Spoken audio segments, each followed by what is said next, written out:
नमस्कार. रसिको, मी असा एक प्रयत्न करतोय की दमयंती स्वयंवराच्या संदर्भामध्ये असणारे जे विवेचन आहे ते आजच्या भागामध्ये संपवावे. खात्री नाही देता येत मला. जे विवेचन मी आज करणार आहे ते थोडेसे महत्त्वाचे आहे, कारण आपण संपूर्ण कथानकाचा जो भाग आहे तो सगळा अभ्यासलेला आहे. पण अधिक वेळ लागेल असं जे मी म्हणतोय त्याचं कारण असं आहे की या दमयंती स्वयंवर नावाच्या काव्यग्रंथाची असणारी जी वाङ्मयीन गुणवत्ता आहे ती जाणून घेण्याचा आपण प्रयत्न करणार आहोत. आणि ही जर समजा आपल्याला जाणून घ्यायची असेल तर आपल्याला हे लक्षात ठेवावं लागेल की मध्ययुगीन कालखंडामध्ये जे वेगवेगळे साहित्याचे प्रवाह प्रत्यक्षामध्ये आले त्यामध्ये असणारा एक छोटासा प्रवाह हा पंडिती कवितेचा होता, आख्यान कवितेचा होता. त्याला पंडिती काव्य असंही संबोधलं जातं, आख्यान काव्य असंही संबोधलं जातं. त्याला विदग्ध काव्य असे सुद्धा म्हटलं जातं. म्हणजे या प्रकारचं असणारं हे जे काव्य आहे याच्या काही वेगळ्या प्रेरणा होत्या का? जसं संत कवितेच्या संदर्भामध्ये विचार करताना आपण असं म्हणतो की ही संत कविता जी आहे ती लोकोद्धाराच्या तळमळीमधनं जन्माला आलेली अशा प्रकारची अभंग कविता आहे. आख्यान कविता जी लिहिली गेलेली आहे ती प्रामुख्याने पंडितांकडनं लिहिली गेलेली आहे हे आपल्याला लक्षामध्ये येईल. आणि हे पण आपल्याला लक्षामध्ये येतं की जाणीवपूर्वक अशा प्रकाराने काव्याची निर्मिती आपण करायला हवी ही पंडितांची असणारी भूमिका होती. पांडित्याचा आविष्कार घडवावा यासाठी म्हणून त्यांनी काही जाणीवपूर्वक प्रयत्न केलेले आहेत असं आपल्याला म्हणता येतं. एक गोष्ट मात्र निश्चित आहे की ही जी पंडितांची कविता आहे ती बऱ्यापैकी रसपूर्ण असणारी कविता आहे. मग तो करुण रस असेल, तो शृंगार रस असेल, तो वत्सल रस असेल, शांतीचा असणारा रस असेल, किंवा अगदी भक्तीमध्ये रमून गेलेल्या एखाद्या व्यक्तीचा अशा पद्धतीचा भक्ती मार्गाचा रस असेल. या कवितेला पंडितांनी अलंकारांनी मढवलं, त्याला साथ चढवण्याचा प्रयत्न केला. आणि साहजिकच हे सगळं काही करत असताना त्यांच्या डोळ्यासमोर असणारी जी कविता होती ती संस्कृतमध्ये असणारी कविता होती.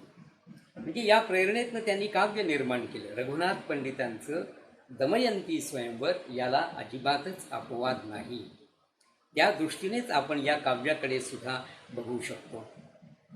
पण याची काही वैशिष्ट्य जाणवतात किंवा याच्या काही मर्यादा सुद्धा जाणवतात. ज्या वेळेला आपल्याला एखादी कविता समजून घ्यायची असेल त्यावेळेला त्या कवितेच्या गुणांच्या बरोबरीनेच त्याच्यामध्ये येणाऱ्या मर्यादा, त्याच्यामध्ये जाणवणारे जे दोष आहेत ते दोषसुद्धा लक्षात घेणं अत्यंत आवश्यक आहे. पंडिती कविता जी आहे ती मानवी मनाच्या म्हणजे मानवी मनाला खरं म्हटलं तर झुलवण्यापेक्षा ती माणसांच्या मेंदूला झुलवणारी कविता आहे. आता हे असं का होतं तर त्याचं कारण आहे त्यामध्ये अलंकार चमत्कृतींचा केलेला जो वापर आहे तो याला कारणीभूत ठरतो. शब्दांच्या अनंत कसरती बहुतेक सगळ्या पंडित कवितेंच्या लेखनामध्ये आपल्याला सापडतात. तर यांचा मूळ आधार कोणता? तर मूळ आधार संस्कृतमध्ये असणारे ग्रंथ आहेत त्याचा आहे. आणि संस्कृतमध्ये असणारे हे ग्रंथ डोळ्यासमोर ठेवून ज्या वेळेला कविता लिहिली जाते त्यावेळेला तिच्यामध्ये स्वतंत्र प्रतिभा फारशी सापडत नाही, कारण भाषांतराशी निगडीत असणारी ही कविता होऊन जाते. किंवा दुसऱ्या शब्दामध्ये सांगायचं तर त्यामध्ये परभृतपणा आलेला आहे किंवा ती कविताच मुळात परभृत आहे असं आपल्याला म्हणावं लागतं. याच्यामध्ये येणारं संस्कृत प्राचुर्य असेल, याच्यामध्ये येणारा सामासिक शब्दांचा भरणा असेल, यमकांसाठी कवींनी केलेली ओढाताण असेल, अपरिचित अशा प्रकारच्या शब्दांची योजना केलेली असेल, या शब्दांचा हव्यास बाळगणारा जर समजा कवी असेल तर मग ही कविता आपल्याला परखी वाटायला लागते, थोडीशी आपल्यापासून दूर जाते. शिवाय त्यात पुन्हा पांडित्य प्रदर्शनाला वाव मिळतो. आणि पांडित्य प्रदर्शन एकदा यायला लागलं की कविता बोजड होते, कविता क्लिष्ट होते. पंडितांच्या या रचनांमध्ये कलात्मकतेपेक्षा देखील कारागिरीची जाणीव अधिक मोठ्या प्रमाणात आहे, हे सुद्धा आपल्याला नोंदवावं लागतं. कवितेच्या अंतरंगापेक्षा कवितेच्या बहिरंगांवरती त्यांचा जास्त भर होता. ते कविता खुलवण्याचा प्रयत्न त्यांनी अधिक केला. हे संतांच्या कवितेत आपल्याला सापडत नाही. संतांच्या कवितेमध्ये असणारी जी आत्मनिष्ठा आहे, ती आत्मनिष्ठा पंडितांच्या कवितेमध्ये फारशी आढळत नाही. त्याच्यामध्ये काय आढळतं तर त्याच्यामध्ये वस्तुनिष्ठपणा आढळतो. आणि त्या दृष्टिकोनातूनच आपल्याला या कवितेचं असणारं जे मूल्यमापन आहे ते मूल्यमापन करावं लागतं. रघुनाथ पंडितांच्या दमयंती स्वयंवराचा विचार आणि त्याच्या वाङ्मयीन वैशिष्ट्यांचा विचार आपण इथं करणार आहोत. आपल्याला सगळ्यात प्रथम असं लक्षात येईल की मध्ययुगीन कालखंडामध्ये लिहिली गेलेली ही जी कविता आहे, या कवितेचं वेगळेपण वेगवेगळ्या गोष्टींमध्ये सापडतं. जसं मगाशी आपण उल्लेख केला की ती संस्कृतशी निगडीत आहे. त्याच पद्धतीने जर समजा आपण विचार करत गेलो तर या कवितेमध्ये रघुनाथ पंडितांनी काय केलेलं आहे? पहिली ठळकपणाने जाणवणारी गोष्ट म्हणजे त्यामध्ये केला गेलेला वृत्तांचा वापर. विविध प्रकारच्या वृत्तांचा वापर दमयंती स्वयंवर या काव्यामध्ये रघुनाथ पंडिताने केलेला आहे. आता हे खरंच आहे की वृत्तरचनेवरती रघुनाथ पंडिताचं प्रभुत्व होतं. जिंदी हे जे वृत्त आहे ते रघुनाथ पंडिताने मराठीमध्ये लोकप्रिय बनवले. आता खरं तर मोरोपंतांनी ते लोकप्रिय बनवलं असं आपल्याला म्हणता सुद्धा येईल, पण मोरोपंतांच्या अगोदर रघुनाथ पंडिताने मात्र त्याची योजना केलेली होती असं प्रियोळकरांनी सुद्धा त्यांच्या अभ्यासामध्ये मांडून ठेवलेलं आहे. किती वृत्त आहेत? आपल्याला सगळ्यांनाच परिचित असणारी ही वृत्त आहेत. शार्दूल विक्रीडित, वसंत तिलका, शिखरिणी, मालिनी, उपेंद्र वज्रा, सवाई, गीती, गोवी अशा अनेकविध वृत्तांचा वापर रघुनाथ पंडितांनी या काव्यामध्ये मुक्तपणाने केलेला आहे असं लक्षात येईल. याचं दुसरं ठळक वैशिष्ट्य जर समजा आपण शोधत गेलो तर असं लक्षात येईल की इथे कवीने अलंकारांचा वापर केलेला आहे. त्यातही पुन्हा आपल्याला असं म्हणावं लागेल की अर्थालंकाराचा वापर त्याने मोठ्या प्रमाणात केलेला आहे. त्याच्यामुळे झालं काय की अर्थाचा रंग कवितेमध्ये भरणे हा जो काही प्रकार असतो तो रघुनाथ पंडिताच्या रचनेमध्ये आपल्याला दिसतो. कितीतरी गोष्टी अशा आहेत म्हणजे शब्दालंकार आणि अर्थालंकार या दोन्हींचाही वापर तो करतो, याविषयी काही दुमत असण्याचं कारण नाही. आपल्याला परिचित असणारं उदाहरण पुन्हा एकदा आपण बघूया. औषध नलगे मजला किंवा औषध नल गे मजला हे जर समजा पाहिले तर आपल्याला हे सभंग श्लेषाचं असणारं उदाहरण आहे. आणि दमयंतीच्या तोंडी या पद्धतीची शब्द योजना करण्याचं जे चातुर्य आहे ते मात्र रघुनाथ पंडिताचं आहे. हा रघुनाथ पंडित जो आहे त्या रघुनाथ पंडिताच्या रचनेची ही वैशिष्ट्य जसजशी आपल्याला जाणवू लागतात तसतसं त्याचं रचना कौशल्य तर जाणवतंच, पण केवळ रचना कौशल्यच जाणवत नाही तर आपल्याला एखादा कवी कविता कशी लिहितो, त्या कवितेच्या अंतरंगामध्ये नेमकं काय असतं याची जाणीव व्हायला लागते. स्वभावोक्ती हा तर रघुनाथ पंडिताचा अतिशय आवडता असणारा अलंकार आहे. याचं पण एक उदाहरण बघूया आपण. टाकी उपानह पदे अतिमंद ठेवी. नलराजा ज्या वेळेला त्या हंसाकडे चाललेला होता तेव्हाचं असणारं हे वर्णन आहे. केली विजारवरी डौरही मौन सेवी, हस्ती करी वलय उंच अशा, उपायी भूपे हळूच धरिला कलहंस पायी. आता हे त्या हंसाचं केलं गेलेलं जे वर्णन आहे ते अतिशय हुबेहूब पद्धतीने केलेलं आहे. स्वाभाविकपणानं केलं गेलेलं वर्णन म्हणून त्याला स्वभावोक्ती अलंकार झालेला इथं असं आपल्याला लक्षामध्ये येतं. पण केवळ स्वभावोक्ती अलंकाराचाच रघुनाथ पंडितांनी वापर केला आहे असं मात्र अजिबातच नाही. रघुनाथ पंडिताने अतिशयोक्तीचा वापर केलेला आहे, अत्युक्तीचा वापर केलेला आहे, अनुप्रासाचा वापर केलेला आहे, अपन्नतीचा वापर केलेला आहे अर्थांतरान्यासाचा वापर तो करतो, श्लेष, स्वभावोक्ती अशा विविध प्रकारच्या अलंकारांचा वापर करणं हे रघुनाथ पंडिताचं कौशल्य आहे, किंबहुना ते त्याचं वैशिष्ट्य आहे असं आपल्याला म्हणता येऊ शकतं. पुढचं वैशिष्ट्य जर समजा पाहायचं ठरलं तर आपल्याला असं लक्षात येईल की चूर्णिका आणि पदांचा वापर रघुनाथ पंडितांनी यात केलेला आहे. अर्थात दमयंती स्वयंवरामध्ये फक्त एकच चूर्णिका आलेली आहे हे खरंच आहे. चूर्णिका हा शब्द जर समजा आपण पाहिला तर याला विका राजवाड्यांनी गद्य काव्य असं म्हटलेलं आहे. आणि आपल्याकडे चंपू काव्याचं किंवा गद्य काव्याचं एकमेव उदाहरण आहे, ते म्हणजे निरंजन माधवाचं सुभद्रा चंपू या नावाचं काव्य. असो, पण याच्यामध्ये गद्य सदृश रचना असते, अशा प्रकारची एक चूर्णिका रघुनाथ पंडित वापरतो असं आपल्याला लक्षामध्ये येईल. पण त्याच्या बरोबरीला आपल्याला हे लक्षामध्ये येईल की इथं रघुनाथ पंडितांनी किमान 5 ते 6 पदे वापरलेली आहे. पदरचना हे सांगण्याचं कारण असं की पदे गायली जातात आणि पदांचा सगळा संबंध असतो तो संगीत कलेशी असतो. इथं रघुनाथ पंडित हा तंजावरमधनं आपल्याकडे आलेला कवी असं जर समजा आपण गृहीत धरत गेलो तर मग असं लक्षामध्ये येतं की दक्षिण प्रदेशामध्ये दक्षिणेमध्ये संगीत कला ही ऊर्जितावस्थेमध्ये होती आणि त्यामुळे तिथे असणारी ती जी पदरचनेची असणारी जी एक सांकेतिक प्रवृत्ती असते, समकालीन प्रवृत्ती जी असते, ती प्रवृत्ती रघुनाथ पंडिताच्या रचनेमध्ये सुद्धा येईल. 1-2 उदाहरणं सांगतो म्हणजे आपल्याला ते लक्षामध्ये येऊ शकेल. हर हर सापडलो सापडलो कैसा फासा पडलो. हे त्या हंसाच्या मनामध्ये आलेलं जे दुःख आहे स्वतःचं की कुठून आलो बॉन या राजाच्या तावडीत सापडलो, दुसऱ्या सरोवरावरती गेलो असतो तर कदाचित सापडलो नसतो.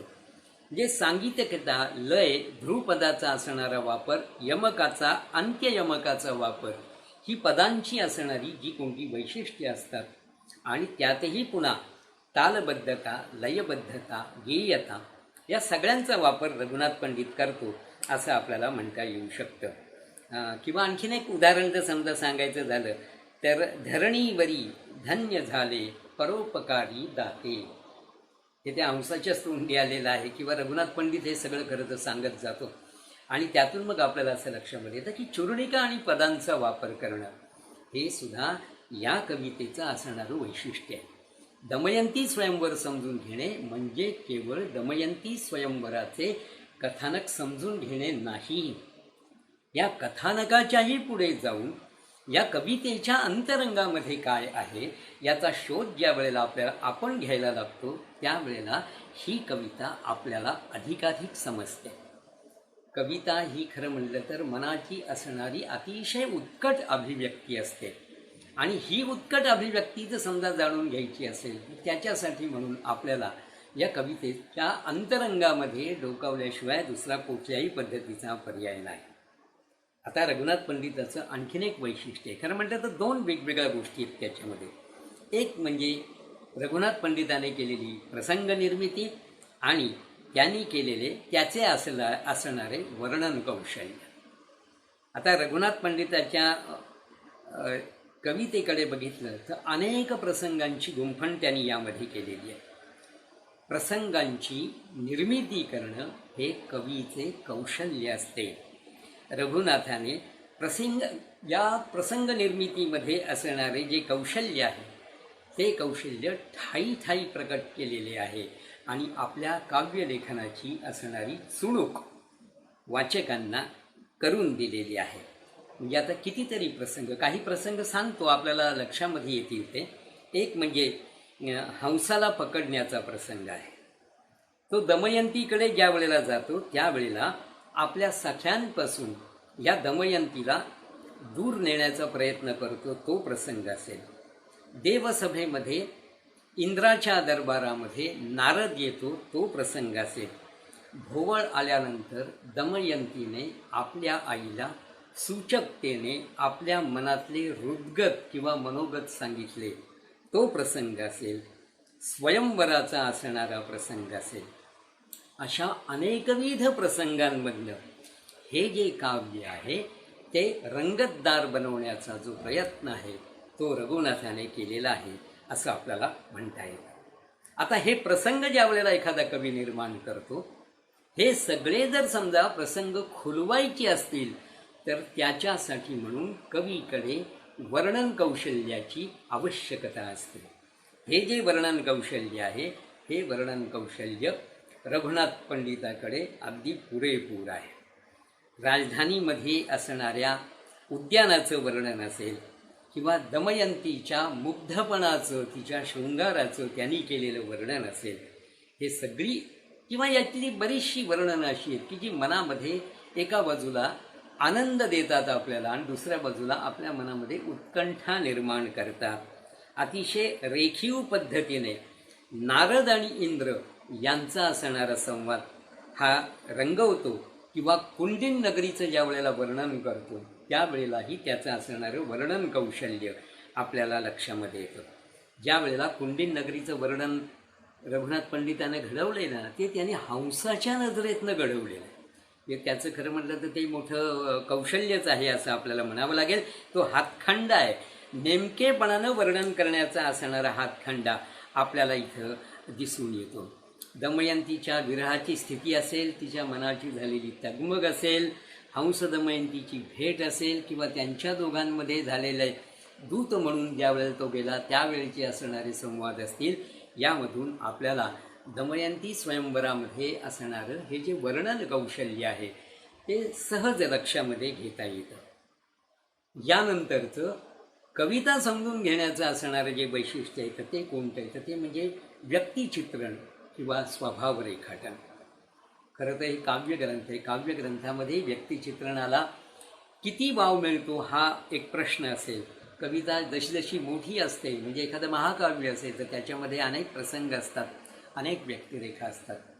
दमयंती स्वयंवरासारखं जे काव्य आहे ते अवघ्या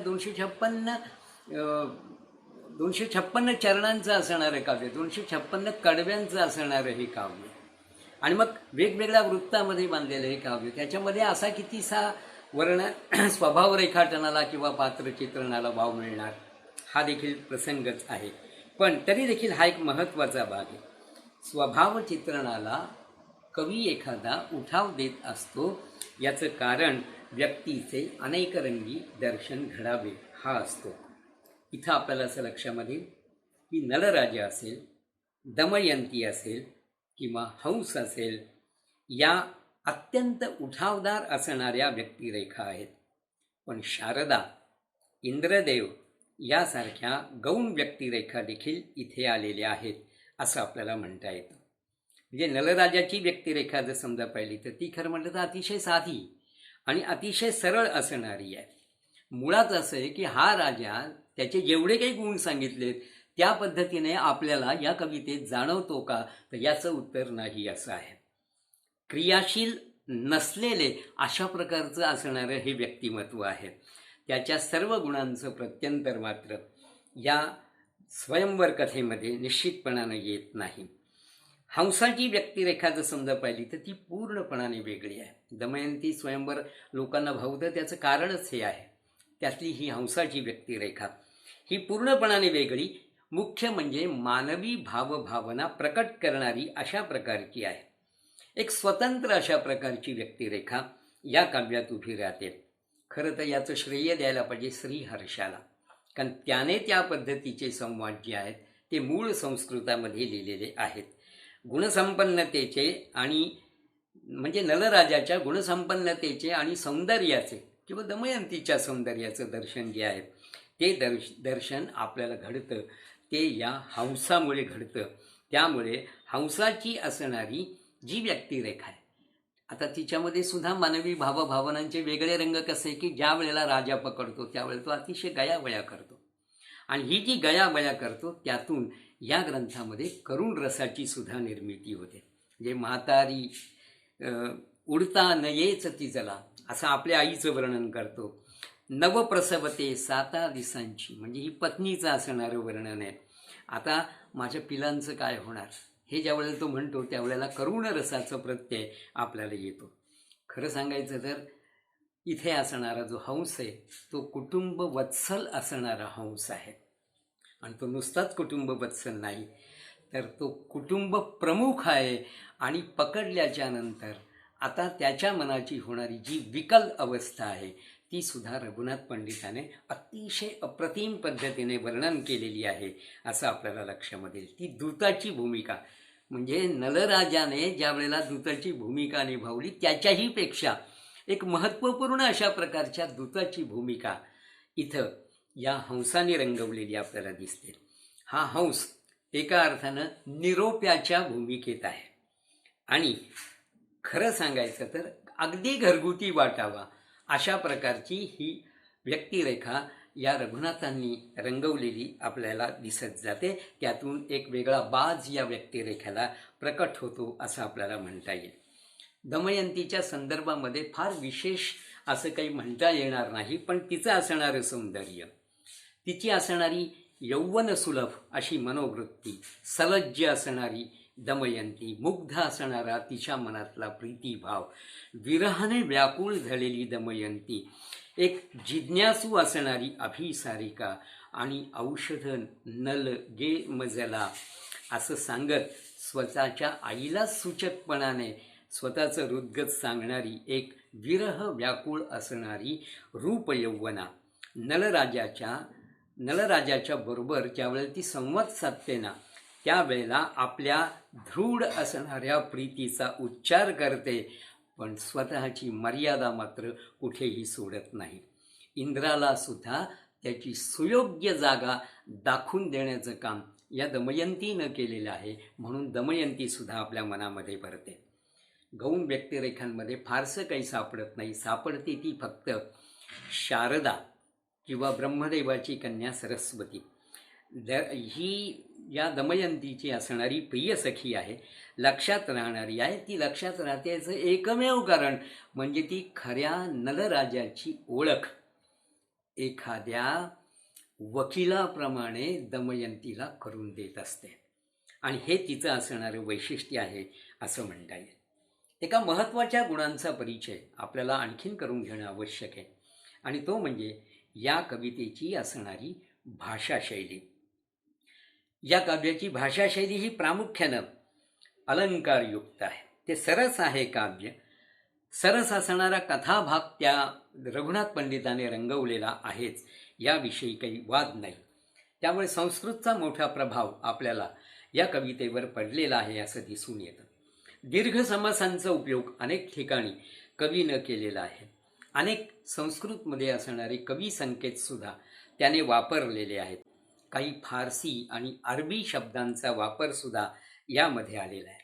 हा कवी मुळातच दरबारी वातावरणामध्ये वाढलेला आहे, त्यामुळे काही यावनी शब्दांचा भरणासुद्धा त्यामध्ये सापडतो. म्हणजे आता उदाहरणार्थच सांगायचे तर आयन, गाजी, चपेटा, तजवीज, तमासा, तराजू, नावाजणे, फौज, बंक, बाजी, मस्त, रवाना, विजार, शिपाई किंवा हेजी यासारखे जे शब्द आहेत ते पाहिल्यानंतर आपल्याला लक्षामध्ये येतं हा दरबारी भाषेचा असणारा प्रभाव आहे असं आपल्याला म्हणता येईल. पण एक गोष्ट सांगायलाच हवी, संस्कृत प्राचुर्य इथे असल्याकारणाने ही कविता बरीचशी दुर्बोध आहे हे लक्षामध्ये येतं.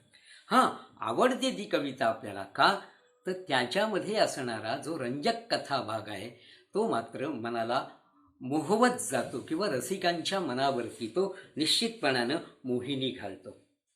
पण जेव्हा केव्हा कवितेमध्ये दुर्बोधता येते त्यामुळे कवितेमध्ये कृत्रिमतासुद्धा आपल्याला जाणवायला लागते आणि रसवत्ता नावाचा भाग कमी होतोय की काय असं आपल्याला वाटतं. रघुनाथ पंडिताच्या कवितेच्या सुद्धा या मर्यादा आहेत हे आम्हाला निश्चितपणानं विसरता येणार नाही. पण आता हे सगळं सांगत असताना मला मुख्य गोष्ट ही सांगायची होती की सर्वस्वी निर्दोषपणाने कविता रचना करणारा हा कवी नाही असं आपल्याला म्हणावं लागेल. पण तो भाषाप्रभू आहे. यामध्ये त्याचं कौशल्यही आहे. संक्षेप चातुर्य कवितेमध्ये करणं हे त्याचं कौशल्यच आहे. त्याचं भाषेचं कौशल्य असेल, त्याचं रचनेचं कौशल्य असेल, याच्यामुळे रघुनाथ पंडिताची असणारी ही जी प्रीती कथा आहे ती कुणाही रसिकाला, कुणाही अभ्यासकाला सुद्धा, जाणकाराला सुद्धा भुरळ घालणारी आहे. ती पंडितांची कविता आहे म्हणून कुणी रसिक त्याला दूर टाकत नाही, अभ्यासक सुद्धा त्याला दूर टाकत नाही. मानवी पातळीवरती शृंगार वर्णन करण्याचं काम या कवितेने साधलेलं आहे आणि ही एक मुक्त असणारी कविता आहे असं आपल्याला म्हणावं लागतं. या कवितेचं आणखीन एक वैशिष्ट्य जे आहे ते मला सांगणं अतिशय गरजेचं आहे. त्याचं कारण असं आहे की याच्यामध्ये नाट्यात्मकता, ज्याचा मी एक उल्लेख मागील विवेचनामध्ये केलेला होता, ही जी नाट्यात्मकता आहे ती नाट्यात्मकता आपल्याला लक्षामध्ये येते आणि एक नाट्यकाव्यकृती म्हणून याचा आपल्याला विचार करता येतो का हे सुद्धा आपण बघितलं पाहिजे.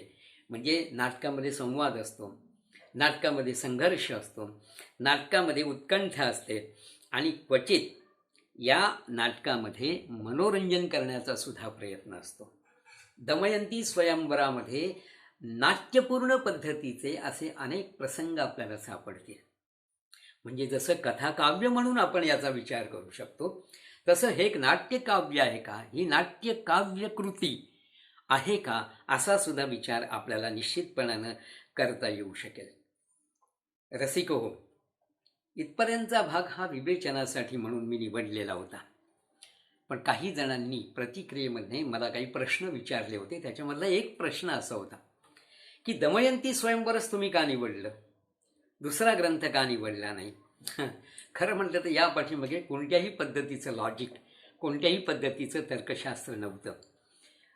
मला हे माहिती आहे की धांडोळा या यूट्यूब चॅनलसाठी म्हणून याला मी मध्ययुगाची मर्यादा घातलेली आहे, हे एक कारण त्याच्या पाठीमागे होतं.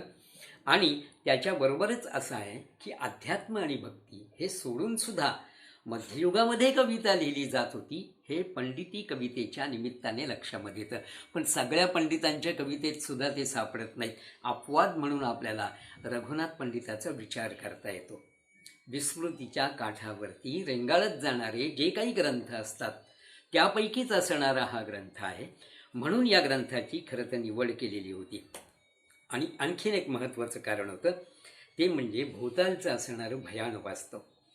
सध्याची असणारी आपली जी वर्तमान स्थिती आहे ही अतिशय भयान आहे आणि अशा या भयान वातावरणामध्ये एक आनंदाची लहर मला स्वतःलाही अनुभवता यावी आणि रसिकांना सुद्धा ती अनुभवता यावी, ही जोड भूमिकासुद्धा हा ग्रंथ निवडण्याच्या पाठीमागे होती. आपण रसिकांनी मला खूप उत्तम प्रतिसाद दिलात, त्याबद्दल मी आपल्या ऋणामध्ये निश्चितपणानं राहणं पसंत करेन.